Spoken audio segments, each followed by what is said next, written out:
नमस्कार साथियों, सुप्रभात। कैसे हैं आप लोग? उम्मीद है आप स्वस्थ होंगे, मस्त होंगे और व्यस्त भी होंगे अपने इस दिनचर्या की। और आज का जो विषय हमारा करंट अफेयर्स, जैसा कि हम रोज़ पढ़ाते आ रहे हैं, हमारा आज इंटरनेशनल नेशनल के साथ साथ में हम यूनाइटेड नेशन, जो कि जैसे करंट विद स्टैटिक जैसे हमने लिख रखा है, तो करंट विद स्टैटिक में आज हमारा यूनाइटेड नेशन रहेगा। इस यूनाइटेड नेशन को हम पढ़ेंगे, उसके क्वेश्चन लगाएंगे। फिलहाल तो हम अपनी कहानी शुरू करें। आज की जो कहानी है वो, तो भारत के नए प्रमुख न्यायाधीश कौन बने हैं? तो वो बन गए हैं संजीव खन्ना जी। संजीव खन्ना जी DY चंद्रचूड़ का स्थान लेंगे। 51वें हैं जो अब 6 महीने के लिए रहेंगे। 10 नवंबर 2024 को रिटायर होंगे DY चंद्रचूड़ जी। कार्यकाल इनका 6 महीने तक रहेगा। 13 मई 2025 को ही रिटायर हो जाएंगे। जस्टिस संजीव खन्ना का जन्म 14 मई 1960 को नई दिल्ली में हुआ था। सुप्रीम कोर्ट के जज रह चुके हैं सन 2019 से। अब ये सुप्रीम कोर्ट के सुप्रीम बन गए, यानी CJI बन चुके हैं। 51वां इनका स्थान है, 51वां नंबर। इससे पहले 50 बन चुके हैं। 50 में DY चंद्रचूड़ थे। अगर बात करें विधानसभा के, अब बात करें संविधान का अनुच्छेद 124 के खंड 2 के तहत भारत के राष्ट्रपति यानी सुप्रीम कोर्ट के मुख्य न्यायाधीश को शपथ दिलाएंगे। सुप्रीम कोर्ट इसमें अभी वर्तमान में 34 हैं, जिसमें 33+1 का आंकड़ा रहता है, मतलब 33 जज हैं और एक सुप्रीम है, जो अभी संजीव खन्ना जी बन गए। अधिकतम उम्र इनकी 65 वर्ष होती है। जो भी पहले हो जाए उम्र 65 वर्ष, तो इनका रिटायरमेंट शुरू हो जाता है। यही बात करें ये इनके पूरे इतिहास की, तो सुप्रीम कोर्ट के संबंध कुछ हम बताना चाहते हैं। जैसे सुप्रीम कोर्ट भारत का शीर्ष अदालत है। 26 जनवरी 1950 को यह अस्तित्व में आया। यह एक संवैधानिक निकाय है। अगर बात करूं भारतीय संविधान के भाग 5 के अध्याय 4 के अनुच्छेद 124 से 147 तक इसका वर्णन किया गया है। भारत के पहले मुख्य न्यायाधीश की बात करें तो वो थे माननीय न्यायमूर्ति हरिलाल जी कानिया। अगर मैं बात करूं जब 1773 रेगुलेटरी एक्ट की, तो वो MP थे। 1950 से 1951 तक मुख्य न्यायाधीश रहे हरिलाल जी कानिया। अगर मैं आगे की बात करूं सुप्रीम कोर्ट से संबंधित, तो इसमें भारत में सबसे लंबे समय तक कौन रहा? तो वो रहे यशवंत सिंह विष्णु चंद्रभाई चूड़, जो DY चंद्रचूड़ के पिताजी थे। ये सबसे ज़्यादा इनका कार्यकाल रहा। 16 मुख्य न्यायाधीश थे, 16वें मुख्य न्यायाधीश थे, और उन्होंने फरवरी 1978 से लेकर 1985 तक इन्होंने अपनी सेवाएँ दी। अगर बात करें सबसे कम समय तक, वो थे कमल नारायण सिंह। इन्होंने सिर्फ मात्र 17 दिन तक इन्होंने अपनी सेवाएं दी। अगर बात करें भारत के सर्वोच्च न्यायालय की पहली महिला जज, वो थी फातिमा बीवी, जो सुप्रीम कोर्ट में 6 अक्टूबर से लेकर 89 से लेकर 92 तक रही, जो पहली जज थी, जबकि मुख्य नहीं थी। न्यायमूर्ति फातिमा बीवी थी पहली। अगला हमारा जो विषय है वो है भारत ने किस देश के साथ MQ-9 ड्रोन खरीदने के लिए समझौता किया है? तो वो अमेरिका से हमने MOU साइन किया है MQ-9 ड्रोन खरीदने के लिए। तो भारत ने अमेरिका के साथ $3.5 अरब के साथ 31 MQ-9 ड्रोन सौदे पर हस्ताक्षर कर दिए हैं। यहीं पर 16वीं स्काई गार्जियन और 15वीं स्काई गार्जियन ड्रोन है। ये MQ-9 ड्रोन बनाने वाली कंपनी जनरल एटॉमिक्स है। अच्छा, इसकी विशेषता क्या है, इनके एक नज़र डाल रहे हैं। तो MQ-9 की विशेषता क्या है? 35 घंटे तक तो लगातार हवा में उड़ने में ये सक्षम है। उसके बाद 40,000 फीट की ऊंचाई पर ये उड़ सकता है, और मार्ग दूरी इसकी 11,000 किलोमीटर से भी ज़्यादा है। और बात करें एक बार 388 किलोमीटर प्रति घंटे की रफ्तार से ये अपना ट्रैवल कर सकता है। इसकी ये विशेषताएँ थी। अगर बात करें इसके वजन की, तो 2223 यानी 2223 किलोग्राम, मतलब 22 कुंटल के आसपास। विंग स्पेस की बात करें, इसके जो विंग्स हैं उसके तो 65.7 फीट के हैं, और जिसकी हाइट की बात करें यहाँ से यहाँ तक ऊंचाई की, तो ये 12.6 फीट का है। अगर नीचे एक ड्रोन की कीमत करीब 2.39 हज़ार करोड़ रुपए है, यानी 2300 करोड़ रुपए है, 2039 करोड़ रुपए, 2000 करोड़ रुपए इसकी एक ड्रोन की कीमत है। ये एक बार में 36 घंटे तक आसमान उड़ सकता है। अगला हमारा क्वेश्चन है, हाल ही में न्याय की देवी की नई मूर्ति कहाँ लाई गई है? तो वो सुप्रीम कोर्ट में लाई गई है। न्याय की देवी पहले जो थी और आज क्या है, तो उसके बारे में जान लें। न्याय की देवी तलवार थी, पहले तलवार को हटा दिया गया है माननीय DY चंद्रचूड़ जी द्वारा। और जिनकी काली पट्टी बनी थी वो काली पट्टी हटा दी गई है। इसका मतलब क्या है, उन्होंने क्या कहा, अब क्या है, तो तलवार की जगह उनको पुस्तक पकड़ा दी गई और जहाँ पर पट्टी थी वो पट्टी हटा दी गई है। तो उनका मानना यह है कि कानून अंधा नहीं हो सकता। आँख का मतलब है आँखों पर बधी पट्टी हटाई गई, मतलब कानून अंधा नहीं है। बाएं हाथ तो दाएं हाथ का मतलब क्या है, बाएं हाथ से समाज में बराबरी का प्रतीक तराजू बरकरार रखा गया। उसके बाद बाएं हाथ की दाएं हाथ और बाएं हाथ की बात करें तो तलवार की जगह इन्होंने संविधान की पुस्तक को दर्शाया गया है। वहीं रंग इनका सफ़ेद काले से सफ़ेद कर दिया है, जो कि सफ़ेद स्क्वायर प्लेटफॉर्म पर रखी गई है। आज इनकी बात करें, इनके बारे में क्या कहा डी.वाई. चंद्रचूड़ ने ही अपनी निगरानी में इसको बनवाया। आँखों से पट्टी हटा दी गई। इन्होंने कहा न्याय की देवी कभी लेडी ऑफ जस्टिस, मतलब जो जिनको मूर्ति सुप्रीम कोर्ट में जजों की लाइब्रेरी में लगाई गई है, इनका मतलब था कानून अंधा नहीं है, सजा का प्रतीक नहीं है। हालांकि इसका उद्देश्य संदेश ये देना था, ये सजा का उद्देश्य नहीं है। पुरानी मूर्ति की आंखों पर पट्टी दर्शाती थी, लेकिन कानून नज़र में सब बराबर हैं, इसलिए उन्होंने खुली आंखों से न्याय देने की प्रतीक बनाया इसे। डी.वाई. चंद्रचूड़ जी ने इनका जो अभी आते हैं हम देखते हैं फिल्मों में, वो अब नहीं रहेंगी। अब तलवार की जगह किताब आ गई है, पट्टी थी पट्टी हटा दी गई और एक जो तराजू था समान न्याय के लिए वो अभी बरकरार रखा है। मिस इंडिया 2024 का खिताब किसने जीता है, वो है निकिता पोरवाल मध्य प्रदेश की रहने वाली हैं। मिस वर्ल्ड पेजेंट में भारत का प्रतिनिधित्व करेंगी, अब जान रही हैं मिस वर्ल्ड के लिए। ग्रैंड फाइनल में मुंबई वर्ली में आयोजित किया गया था, जो निकिता पोरवाल ने 200 प्रतिभागियों के बीच में फेमना मिस इंडिया मध्य प्रदेश 2024 का खिताब अभी हाल ही में जीत लिया है। आगे बड़ी खबर बनने वाली है इनसे संबंध, जब वर्ल्ड की जो प्रतियोगिता होगी तब। हाल ही सौंदर्य प्रतियोगिता से संबंधित कुछ महिलाएं रही हैं, वो मिस AI केंजा लेली मोरक्को की हैं। ऐसी मिस यूनिवर्स इंडिया बनी है Riya Singha. Miss India Worldwide Dhruvi Patel. ऐसी Miss Universe Buenos Aires 2024 Alejandra Marisa रेंडेंज। ऐसे ही अगली Miss America 2024 Madison Marsh. Miss World 2023 बनी है क्रिस्टीना पिजगोवा, चेक रिपब्लिक की हैं। ऐसे मिस USA 2023 बनी है सवाना गैंकेविच। ये सौंदर्य प्रतियोगिता के वो विजेता है, जो अभी 2024 में इन्होंने या 2023 में इनका भागीदारी रही है।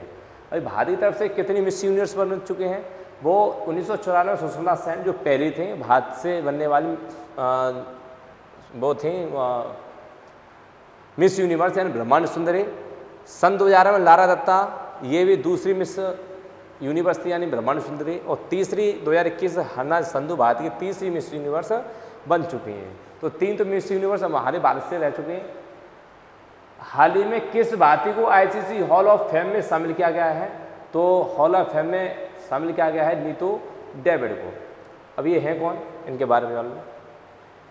इंग्लैंड के पूर्व कप्तान एलिस्टेयर कुक और दक्षिण अफ्रीका के पूर्व कप्तान एबी डिविलियर्स और भारत के महिला क्रिकेट की महान खिलाड़ी नीतू डेविड को ICC हॉल ऑफ फेम में शामिल किया गया है, इन तीनों को। उसके बाद में हॉल ऑफ फेम में उन क्रिकेटरों को शामिल किया जाता है जिन्होंने क्रिकेट में शानदार उपलब्धियां हासिल की हों। नीतू डेविड का संबंध कानपुर उत्तर प्रदेश से है। स्टेट लेवल की एक प्लेयर है और भारतीय लेवल में खेल रही हैं और भारतीय क्रिकेट टीम में गेंदबाज के रूप में खेलती हैं। अभी बरकरार खेल बना रखा है इन्होंने। अगर जो मैं ICC की बात करूं, इसकी स्थापना 1909 में हुई थी 15 जून। दुबई संयुक्त अरब अमीरात में इसका मुख्यालय है। जैसा अभी हाल ही में इसके अध्यक्ष बन गए CEO जॉफ LRD से हैं। अगले कुछ नहीं बात करूं तो हरियाणा के 11 मुख्यमंत्री कौन बने हैं, वो बने हैं नायब सिंह सैनी। इन्होंने अपने साथ 13 मंत्रियों के साथ इन्होंने शपथ पत्र यानी शपथ ली है और BJP सरकार से हैं। और BJP सरकार से इसके अलावा रणवीर गंगवार हैं, वो पिछली बार डिप्टी स्पीकर थे। नए चेहरे में अरविंद शर्मा, श्याम सिंह राणा और आरती राव, ऋतु चौधरी और गौरव गौतम पहली बार मंत्री बने हैं। यहाँ को इनको शपथ की सौंध लाई तो यहाँ के राज्यपाल यानी बंडारू आसे यानी बंडारू दत्तात्रेय। और 2023 में हरियाणा की BJP के अध्यक्ष की बात करें तो 2024 में ये मुख्यमंत्री बन गए। ये पहले BJP के हरियाणा राज्य से क्या कहते हैं अध्यक्ष थे, प्रदेश अध्यक्ष। हरियाणा के बारे में जान लें तो हरियाणा बगल में इनके पड़ोसी राज्य पंजाब और इधर ऊपर हिमाचल, उत्तराखंड, उत्तर प्रदेश और इधर से राजस्थान, इतने राज्यों से ये अपनी सीमा साझा करता है। इसकी राजधानी वही है जो पंजाब की यानी चंडीगढ़। स्थापना 1986 को हुई थी, पंजाब से अलग किया गया। राजधानी चंडीगढ़, राज्यपाल बंडारू दत्तात्रेय, मुख्यमंत्री नायब सिंह सैनी जो नए बने हैं। विधानसभा की सीटें 90 हैं, 46 का बहुमत होता है यहाँ पर। राष्ट्रीय उद्यान है सुल्तानपुर राष्ट्रीय उद्यान और कालीसर राष्ट्रीय उद्यान। नृत्य की बात करें तो घूमर, गंगौर, झूमर ये तीनों यहाँ के, और हरियाणी गिद्दा, रतवई यहाँ के राष्ट्रीय प्रमुख नृत्य हैं, लोक नृत्य यहाँ के। वन्यजीव अभ्यारण्य की बात करें तो मोरनी हिल्स, वीर शिकारगढ़, छिलछिला झील और खरपवास। रामसर स्थल की बात करें अगर हम तो भिंडवास वन्यजीव अभ्यारण्य और सुल्तानपुर नेशनल पार्क ये यहाँ के प्रमुख रामसर साइट हैं। अगले क्वेश्चन की बात करें तो ओरछा किस राज्य में जिसके संकलित दस्तावेजों को यूनेस्को के विश्व धरोहर में शामिल करने के लिए मंजूरी दे दी है, तो वो है मध्य प्रदेश का ओरछा एक शहर, जो प्राचीन काल से ही बहुत बड़ा फेमस रहा है और मंदिरों के लिए ज़्यादा विख्यात है। अयोध्या कही जाने वाली नगरी ओरछा, मध्य प्रदेश की अयोध्या बोलते हैं इसे यूनेस्को की विश्व धरोहर स्थल के रूप में मान्यता मिलने की संभावना बनाई जा रही है। अगर ये ओरछा शामिल होता है उसमें तो ये जुड़ जाएगा यूनेस्को में 44वां। यूनेस्को की विश्व धरोहर समिति में ओरछा के डोजियर यानी संकलित दस्तावेज, डोजियर का मतलब होता है संकलित दस्तावेजों को मंजूरी दे दी गई है अभी। ओरछा वर्तमान में यूनेस्को की टेंटेटिव लिस्ट में यानी कि उस लिस्ट में है जिसमें अस्थायी सूची माना जाता है। जैसे 27 के लिए केंद्र सरकार ने ओरछा को विश्व धरोहर स्थल घोषित करने की अनुशंसा की है और अपनी तरफ से पैगाम भेज दिया। मध्य प्रदेश यूनेस्को विश्व धरोहर स्थल की बात करें तो खजुराहो जुड़ा हुआ है 1986 से, सांची का स्तूप जुड़ा हुआ है यानी 1989 से, भीमबेटका की जो गुफाएं वो जुड़ी हैं 2003 से पहले से जुड़ी हुई हैं। अब ओरछा के लिए बात कही जा रही है, ओरछा को जोड़ने की बात कही जा रही है और ओरछा प्राचीन मंदिरों के लिए विख्यात है। महत्वपूर्ण तथ्य बात करें तो सबसे ज़्यादा साइट यानी यूनेस्को साइट शामिल हैं तो इटली की यानी 59, उसका दूसरा स्थान आता है चीन का और तीसरे पर हैं हम भारत वाले, छठे पर हम भारत वाले 43 के साथ। अगर ये ओरछा जुड़ जाता तो हो जाएंगे हमारे 44, लेकिन अभी फिलहाल वर्तमान में कितने हैं 43 हैं। 24 में असम राज्य के मोईदम को भारत का 43वां यूनेस्को विश्व धरोहर में जोड़ा गया था, तो ये भी याद रखना कि जो लास्ट वाला अंतिम है वो मोईदम है और वो है कहाँ पर, असम में। 2023 में कर्नाटक का होयसला मंदिर था वो 42वां था और 43वां ये मोईदम, और जो 44वां बनने जा रहा है हमारे 27-28 में वो हो जाएगा ओरछा। अभी तक तो 40वें तक नंबर है, शायद तब तक कोई और लिस्ट जारी कर दी जाए, अभी तक तो वर्तमान में इतने ही हैं। 1983 में 4 रखे गए जिसमें लाल किला, एलोरा गुफा, ताजमहल और अजंता की गुफाएँ ये सब थे। अगर 23वें यूनेस्को से बात करें तो पश्चिम बंगाल का शांतिनिकेतन भारत का 41वां यूनेस्को विश्व धरोहर स्थल है। वहीं यूनेस्को के द्वारा केरल के शहर कोझिकोड को भारत के पहले साहित्यिक शहर के रूप में मान्यता दी गई है। साहित्यिक शहर केरल का कोझिकोड। भारत ने यूनेस्को की विश्व धरोहर सूची में 2024-25 के लिए मराठा सैन्य प्रदेश को भी नॉमिनेट किया है, जबकि गुजरात का गरबा नृत्य यूनेस्को की अमूर्त सांस्कृतिक विरासत सूची में शामिल किया गया है। अब परमिट कब मिलता है वो अपना अलग बात हो। यूनेस्को की बात करें तो वहाँ की यूनेस्को एक ऐसी लिस्ट है जहाँ पर विश्व लेवल पर ये विख्यात हो जाता है। इस भारत में ये साइट है, टूरिस्ट साइट है, तो टूरिस्ट को बढ़ावा देने के लिए ये दिया जाता है। उसके साथ में उसकी सुरक्षा व्यवस्था भी यूनेस्को ये संगठन रखता है। इसी यूनेस्को के फुल फॉर्म है एजुकेशनल, साइंटिफिक, कल्चरल और ऑर्गेनाइजेशन। स्थापना इसकी बताएं तो 16 नवंबर 1945 यानी यूएन के साथ साथ हुई। मुख्यालय पेरिस फ्रांस में है। महानिदेशक आंद्रे अजोल है। सदस्य देश की बात करें तो 193 सदस्य हैं और 11 सहयोगी सदस्य हैं। जितने तुम्हारे यूएन में उतने ही इसमें हैं, लेकिन 11 संयुक्त सदस्य और हैं। तो ये विश्व के जो भी विरासतें हैं उनको संरक्षित रखने के लिए इस साइट में जोड़ा जाता है। किस बैंक ने सिंगापुर में पहली शाखा खोली है तो वो HDFC बैंक बन गई है। सिंगापुर में अपनी पहली शाखा खोलने वाली HDFC बैंक के बारे में पहले तो जान लो। ये भारत का एक प्रमुख बैंक है। मुंबई में इसकी स्थापना 1994 में की गई थी। नई ताजी तराज है। मुख्यालय मुंबई महाराष्ट्र में है। अध्यक्ष अतानु चक्रवर्ती हैं। CEO शशिधर जगदीशन हैं। लक्षद्वीप में शाखा खोलने वाला पहला निजी बैंक भी HDFC ही बन गया है। इससे पहले HDFC की बैंक शाखाएं हांगकांग, बहरीन और दुबई में खुल चुकी हैं। इसका उद्घाटन बैंकिंग के समूह प्रमुख राकेश सिंह ने किया है और ये HDFC बैंक ने अपने पैर जमा दिए कहाँ पर, सिंगापुर में। अगला हमारा क्वेश्चन है 7वीं अंतर्राष्ट्रीय सौर गठबंधन सभा कहाँ आयोजित की जाएगी? तो वो की जाएगी नई दिल्ली यानी मंडपम। ये भारत मंडपम में सन 2021 में सन 2023 में इसका उद्घाटन हो गया था, बनकर तैयार हो गया। ये मीटिंग हॉल मान लो ऐसे तो कोई जैसे G20 की इसमें समिट हुई थी, ब्रिक्स वगैरह और बहुत सारे जो संगठन हैं उनकी अगर जो कहीं मीटिंग होनी है उसके लिए मीटिंग हॉल बना दिया है।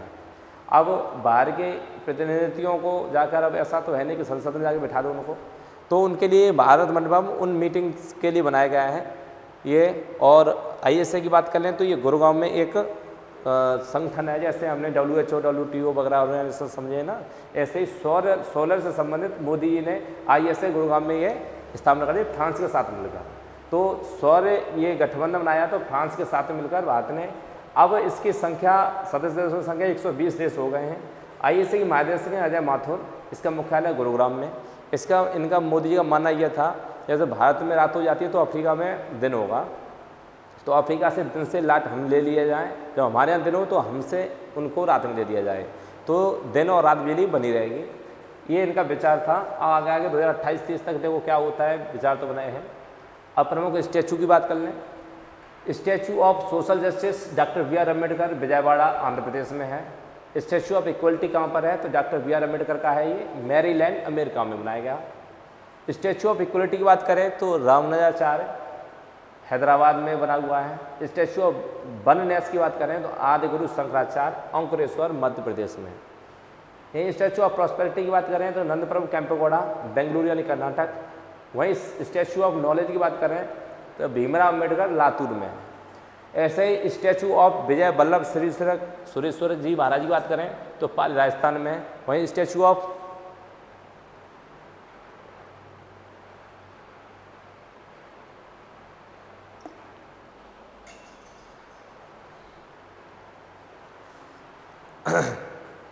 तो ये हो गया, अब तो पढ़ लिया होगा आपने। चलो आगे बढ़े। अब बात करें हम सब महत्वपूर्ण नियुक्तियाँ तो विकास लखेड़ा असम राइफल्स के महानिदेशक हैं। शेखर कपूर IFFI के महोत्सव के निदेशक। मनोज मित्तल सिडबी के CMD। वहीं पर संतोष कुमार गंगवार झारखंड के राज्यपाल। प्रीति सूदन UPSC की नई चेयरमैन बन गई हैं। नीता अंबानी अंतर्राष्ट्रीय ओलंपिक कमेटी के सदस्य बन चुकी हैं। राहुल गांधी लोकसभा में विपक्ष के नेता हाल ही में। JP नड्डा राज्यसभा में सदन के नेता बने हैं। ओम बिरला जी फिर से लोकसभा अध्यक्ष हैं। और प्रदीप सिंह खरोला NTA के महानिदेशक बने गए। अगली बात करें जनरल नॉलेज के पिटारे में। पिटारा क्या है आज का? तो पिटारा पढ़ लो। कला संस्कृति भारत की शास्त्रीय संगीत की दक्षिण भारतीय शैली को कर्नाटक संगीत कहा जाता है। अगर वहीं बात करें हम कर्नाटक संगीत का जनक किसे कहा गया तो वह पुरंदर दास। त्यागराज मधुस्वामी तथा श्याम शास्त्री को कर्नाटक का संगीत का जनक माना जाता है। अब त्यागराज मधुस्वामी तथा श्याम शास्त्री को कर्नाटक संगीत के त्रिरत्न कहलाए जाते हैं। वहीं भरतनाट्यम के मुख्य घराने की बात करें दक्षिण के तो मैसूर, तंजौर, कांजीरपुरम और पांडनलूर, ये वहाँ के प्रमुख भरतनाट्यम के घराने हैं। मृणालिनी साराभाई, यामिनी कृष्णामूर्ति और भरतनाट्यम की कलाकार हैं। वहीं कथकली केरल का प्रमुख है। वहीं कथक उत्तर भारत का है और कथकली की गीतों की भाषा है मलयालम। जब वो नृत्य किया जाता है तो मलयालम में उसे गा बजाकर किया जाता है। पंडित लच्छू महाराज, पंडित बिरजू महाराज, जितने महाराज हैं सीता सितारा देवी के साथ ये सब कथक के हैं, उत्तर प्रदेश से संबंध रखते हैं। कच्चीपुड़ी आदि खाई यानी आंध्र प्रदेश। बल्लोतल नारायण मेनन और आनंद शिवरामन कृष्ण कुट्टी कथकली के कलाकार हैं। ओडिसी ओडिशा का शास्त्रीय नृत्य है। हम बात अब करने जा रहे हैं उस स्टैटिक की जो मैंने तुमसे वादा किया शुरू में, यूनाइटेड नेशन। इसके बारे में समझो। यूनाइटेड नेशन क्या है? संयुक्त राष्ट्र। यूनाइटेड नेशन, इसे संयुक्त राष्ट्र बोला जाता है। संयुक्त राष्ट्र की स्थापना 24 अक्टूबर 1945 को हुई। सदस्य देश इसके 193 हैं। मुख्यालय इसका अभी हाल ही में न्यूयॉर्क। प्रतिवर्ष 24 अक्टूबर को संयुक्त राष्ट्र दिवस मनाया जाता है क्योंकि संयुक्त राष्ट्र दिवस 24 अक्टूबर 1945 को ही बनाया गया था, इसलिए हर साल 24 अक्टूबर को ही स्थापना दिवस इसका हम मनाते हैं। अब बात करें संयुक्त राष्ट्र है क्या, तो जब प्रथम विश्व युद्ध हुआ था 14 से लेकर 18 तक, तो उसमें बहुत ज़्यादा नुकसान हो गए। जर्मनी पर पहले से इतने सेंक्शन लगा दिए गए विपक्ष ने, मतलब इंग्लैंड और इन्होंने, तो अब वो उसमें से अब वो निकल नहीं पा रहे। सेंसन से निकल कर जब हिटलर निकल के आया तो 1939 से लेकर 44 तक फिर से दूसरा विश्व युद्ध हुआ। अंतिम जब होता है तो नागासाकी और हिरोशिमा पर बम डालकर अमेरिका ने वहाँ पर अंत कर दिया युद्ध का। जब अंत हो जाता है तब इन्होंने दिमाग लगाया, फिर इन्होंने कहा कि अब की बार ऐसी घटना फिर से न हो। अब हम एक ऐसा संगठन या ऐसा मंच बना लें जिसमें हम सब लोग बैठें और बैठकर चर्चा करें। चर्चा से हर चीज़ बैठकर टेबल पर सॉल्व हो सकती है। तो उन्होंने एक मंच बनाया, इसका नाम रखा गया संयुक्त राष्ट्र। तो जितने भी राष्ट्र हैं उनको इकट्ठा करना है। सबसे पहले जो देश जुड़े वो पहले जो देश कौन से थे, भारत कब जुड़ा, इसकी हम चर्चा करें। जब इसकी स्थापना हुई उस समय इसमें 51 देशों ने इसकी सदस्यता पर हस्ताक्षर की वन टाइम। उसके बाद 51वां देश बना था पोलैंड, जो सबसे लास्ट में उसमें सिग्नेचर की उसने। अभी इसमें 193 देश हैं और 193वां देश दक्षिण सूडान है, जो कि सन 2012 में जुड़ गया था। 26 जून 1945 को 50 देशों के प्रतिनिधियों ने चार्टर पर हस्ताक्षर किए, उसमें ही भारत भी शामिल था। संयुक्त राष्ट्र की बात करें तो इसमें 6 कुल भाषाएँ हैं। इसमें कुल 6 भाषाएँ हैं। FRESCA ऐसे याद कर सकते हो, जैसे French, F for French, R for Russian, E for English और S फॉर स्पेनिश और C for China, A for Arabic. ऐसे 6 हैं वैसे, लेकिन कार्यालय में 2 ही भाषाएं यूज की जाती हैं, जैसे अंग्रेजी और फ्रेंच प्रयोग में लाई जाती हैं। तो 2 भाषाओं को इनको प्रमुख माना गया, बाद बाकी 6 भाषाएँ हैं। अगर आगे की बात करें हम तो हमारा भारत UN का पहले से ही सदस्य था। जब उन्होंने सब साइन कर रहे थे तो 49वें नंबर पर हमने साइन किए थे। जब विश्व युद्ध हो रहा था तो इधर से मिसाइल निकल गई पहली वाली, इधर से निकल गई, लेकिन हम बच गए सिर्फ साल, और फिर से बच जाएंगे, वो फिर से बच जाएंगे, और फिर अगर जब विश्व युद्ध होता है तो भारत फिर से बच जाएगा। जब जो बच जाता है वो आबाद है, और जो बीच में आ जाता है युद्ध के बीच में वो बर्बाद है। जो आबाद है वो विश्वगुरु है। तो इसीलिए हम कहते हैं आगे हम विश्वगुरु बन सकते हैं इस अपेक्षा में, क्योंकि हमारे पास जनसंख्या भी है, युद्ध से अगर बचे रहे, हम शांति के प्रतीक भी हैं, इस हिसाब से हम बच सकते हैं। उद्देश्य इसका मुख्य उद्देश्य है विश्व में युद्ध को रोकना।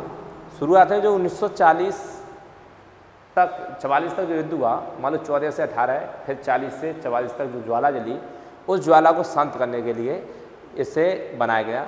दूसरा और उद्देश्य था मानव अधिकारों की रक्षा करना। मानव अधिकार वो जो किसी देश में किसी मानव को न मिल पाए, जैसे कोई अल्पसंख्यक वर्ग है, मान लो अभी चाइना उइगर है, उइगर का जो केस चलता है वो UN में चलता है।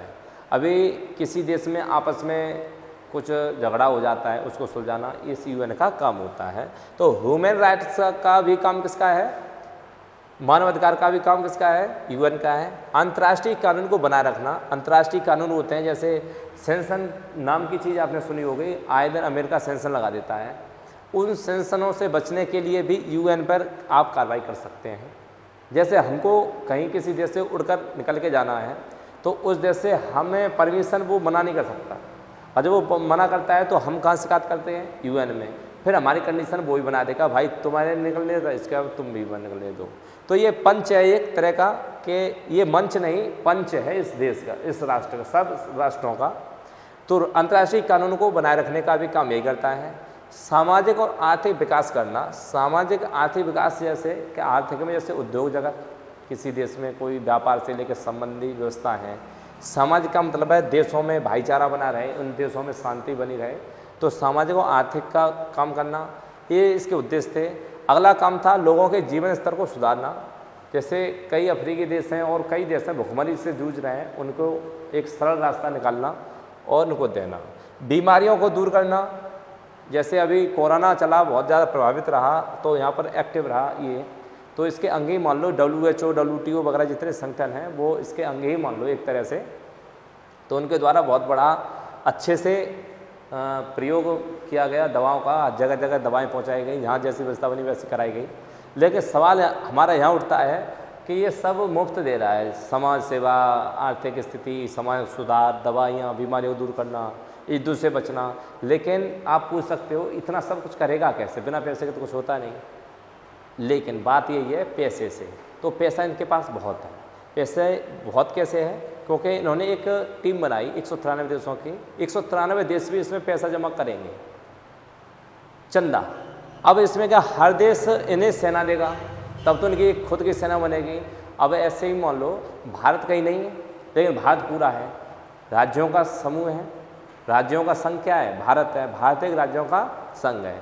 ऐसे यूएन राष्ट्रों का संघ है, इसके एक ऑफिस है, और ऑफिस में जैसे हमारा संसद है वैसे ही हमारा संसद केंद्र है, ऐसे ही इनकी जो ऑफिस है, हेडक्वार्टर है, वो पूरे राष्ट्र का यानी यूएन की ऑफिस यानी पूरे राष्ट्र का केंद्र है।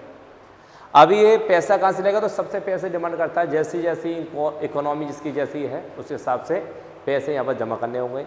आप उसकी सुविधा उठाते या नहीं उठाते कोई पता नहीं, लेकिन जब आपको जरूरत हो तो आपको सुविधा वो देगा। कोई देश दूसरे छोटे देश को हड़प न ले, छोटा देश कोई आतंकवाद न पाले, तो इन सब पर चर्चा इनकी रहती है। हर देश अपने अपनी सिक्योरिटी के लिए यूएन में अपने सैनिकों को भेजता है। जब भी कोई ऐसी परिस्थिति आ जाती है तो यूएन के जो नीली टोपी वाले वही आते हैं। अब जैसे मान लो पाकिस्तान, अफगानिस्तान, ये भारत है, इस साइड कोई कैजुअल्टी हुई किसी देश को लेकर या किसी आतंकवाद को लेकर, तो यहाँ पर इस एरिया के सैनिक नहीं भेजे जाएंगे, यहाँ पर उन देशों को भेजे जाएंगे यहाँ पर हमारा कोई संबंध नहीं, इन 3 देशों का कोई भी संबंध नहीं है, वहाँ के सैनिक भेजे जाएंगे। इसमें 6 जैसे मैंने अंगों की बात की, तो सबसे पहले निकल के आता है UNGA, United nation general assembly यानी महासभा, विश्व का इसे संसद भी कहा जाता है। इसकी बैठक साल में सितंबर से दिसंबर के बीच में होनी ही होनी है।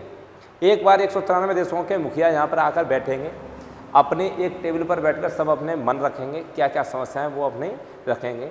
तो महीने 2 महीने चलती है इसकी वो, इसके अध्यक्ष 1 साल के लिए चुना जाता है और वो सब सम्मति से चुना जाता है। उसका इलेक्शन होता है, उन लोगों 193 लोग ही वोट डाल के उसे बनाते हैं। किसी भी देश का हो सकता है, छोटे बड़े देश का किसी का हो सकता है। जनरल असेंबली का काम शांति को बनाए रखना है, सिक्योरिटी को देखना, किसी मेंबर को हटाना या जोड़ना इनका ही काम होता है, यानी महासभा का। उसके बाद दूसरा हमारा अंग है UNSC यानी यूनाइटेड नेशन सिक्योरिटी काउंसिल यानी सुरक्षा परिषद। इसे विश्व का पुलिसमैन भी कहा जाता है। जैसे मान लो हमारे भारत से कोई आतंकवाद करके निकल गया या वहाँ से यहाँ पर निकल गया, अब उसका पुलिस केस हो गया कहाँ पर, मतलब अंतर्राष्ट्रीय मामला हो गया। अंतर्राष्ट्रीय मामले में ऐसा होता है, हर देश से सीनियर पुलिस वाले वहाँ पर होंगे, जिसे इंटरपोल बोलते हैं। तो वो इंटरपोल किसके अंतर्गत आता है? यूएन के अंतर्गत। इंटरपोल में हर देश का पुलिस वाला होगा, सीनियर ऑफिसर होगा, जिस देश की घटना होगी उस देश से उसको पकड़कर उस देश में दे दिया जाएगा।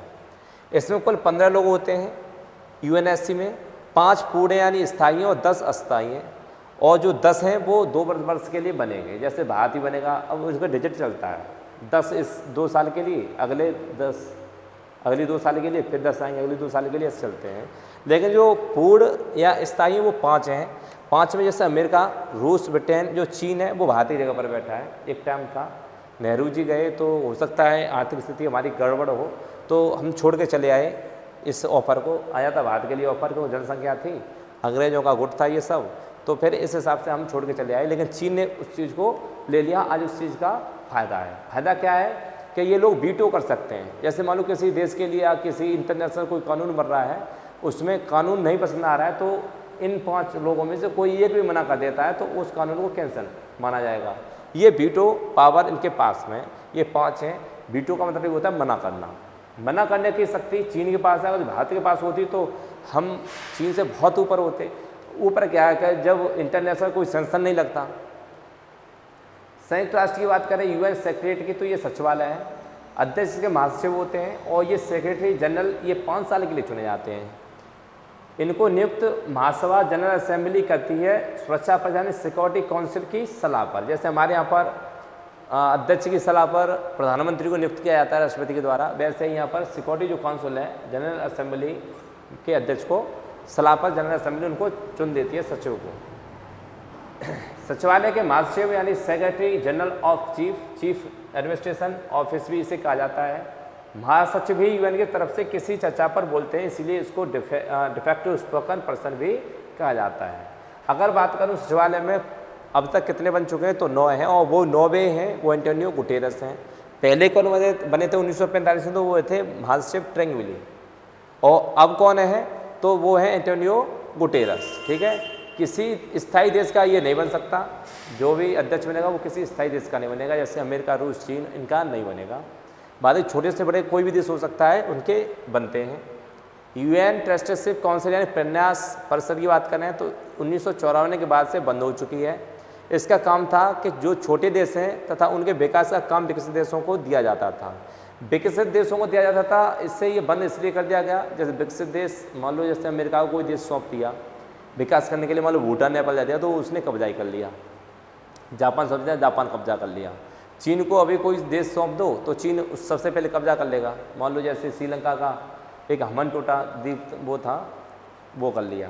तो ऐसे ही चीन या जो बड़े देश हैं विकासशील या विकसित देश हैं, उनको छोटे देशों की जिम्मेदारी थी, उनको थोड़ा मदद कर दो। जैसे हमने स्कूल में पढ़ते नहीं है तो एक बच्चा जो थोड़ा तेज़ हो जाता है उससे कह देते हैं कि लला बगल वाले बच्चे को थोड़ा करा दे काम। तो ऐसे ही था, बड़े देशों को छोटे देशों का विकास करने के लिए कहा गया, लेकिन वो शोषण होने लग गया देशों का। जब शोषण होने लग गया तो इसको बंद कर दिया गया। अब बात करें 5वें नंबर की UN economics and social council की, यानी संयुक्त राष्ट्र आर्थिक और सामाजिक परिषद की, इसे इकोसॉम भी बोलते हैं, यानी इकोनॉमिक एंड सोशल काउंसिल। विश्व स्तर पर आर्थिक एवं सामाजिक मुद्दों को देखना इसका काम है। इसके कुल 54 सदस्य हैं, जिनको 3 साल के लिए और अध्यक्ष को 1 साल के लिए चुना जाता है। वहीं पर 6वां रहता है हमारा इंटरनेशनल कोर्ट यानी अंतर्राष्ट्रीय न्यायालय। अंतर्राष्ट्रीय न्यायालय का मुख्यालय है नीदरलैंड द हेग में, नीदरलैंड के द हेग में, नीदरलैंड की राजधानी द हेग में। इसके अध्यक्ष और उपाध्यक्ष 3 साल के लिए चुने जाते हैं। भारत से भी 3 जज हो चुके हैं अभी तक। वर्तमान में दलवीर सिंह भंडारी हैं, इनको देख सकते हैं आप, कहीं मिल जाएं आपको चलते फिरते। तो इंटरनेशनल कोर्ट में दलवीर भंडारी हैं अभी वर्तमान में। अंतर्राष्ट्रीय न्यायालय में 15 सदस्य होते हैं, जिसमें 5 स्थायी और 10 अस्थायी 193 देशों से चुने जाते हैं, जैसा महासभा में था वैसे ही। एक समय में एक ही देश के 2 सदस्य नहीं हो सकते। इनका कार्यालय 9 वर्ष के लिए होता है, मतलब जो जज बनेंगे वो 9 साल के लिए बनाए जाएंगे। तो मैं इन पहलुओं पर बात की, आप रिवीजन कर सकते हैं। मैं जनरल असेंबली की बात की, जो कि संसार की लघु संसद भी कहा जाता है इसे, महासभा, यूएन की महासभा, और संसार की लघु संसद भी इसे जाना जाता है। फिर सिक्योरिटी काउंसिल की बात की, जिसमें मैंने तुम्हें बताया कि जो सिक्योरिटी काउंसिल है वो क्या करेगी, न्याय परिषद सामाजिक और आर्थिक मुद्दों में बात करेगी। इकोसॉम इकोनॉमिकल से बात थी उसकी। सेक्रेटरीट सचिवालय था, लेन देन की सभी लेखा जोखा रखेगा। इंटरनेशनल कोर्ट था कि देश का हर जगह का क्या करेगा, 15 मेंबर आपको यहाँ दिख रहे होंगे। हर देश का क्या होगा यहाँ पर, न्याय होगा। जैसे मान लो अभी हमारा भारत और पाक का युद्ध हुआ था, इसमें पाक ने हमारी जगह कब्जा ली, तो वो केस कहाँ पड़ा हुआ है, इसी में, आईसीजे में। ब्लू हेलमेट यूएन आर्मी, यानी इसे बोलते हैं कि यहाँ पर कहीं ऐसी परिस्थिति हो जाए, कोई देश किसी देश को हड़पने की कोशिश कर रहा है, या किसी देश में आंतरिक मान लो उपद्रव हो रहा है, तो वहाँ पर यूएन आर्मी भेज दी जाती है। ये यूएन की है। अब बात यहाँ पर आती है इसका खर्चा मैनेजमेंट कौन झेलता है। तो मैंने पहले ही कहा, सब चंदा होता है, हर देश से चंदा होता है, वहीं से ही है, और हर देश का वहाँ पर सैनिक पहुँचता है। ये थी हमारे यूएन की पूरी कहानी। कैसी लगी आपको क्लास? तो आपको क्लास अच्छी लगी है तो आपकी इस मेहनत का थोड़ा लाइक सब्सक्राइब करते जाएं। सब्सक्राइबर हैं दोबारा ना करें, क्योंकि अनसब्सक्राइबर हो जाता है। लाइक करें, सब्सक्राइबर हैं तो शेयर कर दें। व्हाट्सएप ग्रुप, टेलीग्राम ग्रुप, बहुत सारे ग्रुप हैं। ये पीडीएफ जो है आपको टेलीग्राम चैनल पर मिल जाएगी, मेरा जो चैनल है उस पर। और अगली क्लास हम फिर मिलेंगे, तुम्हें कल रूबरू होंगे। तो नमस्कार, थैंक्स फॉर वॉचिंग, धन्यवाद।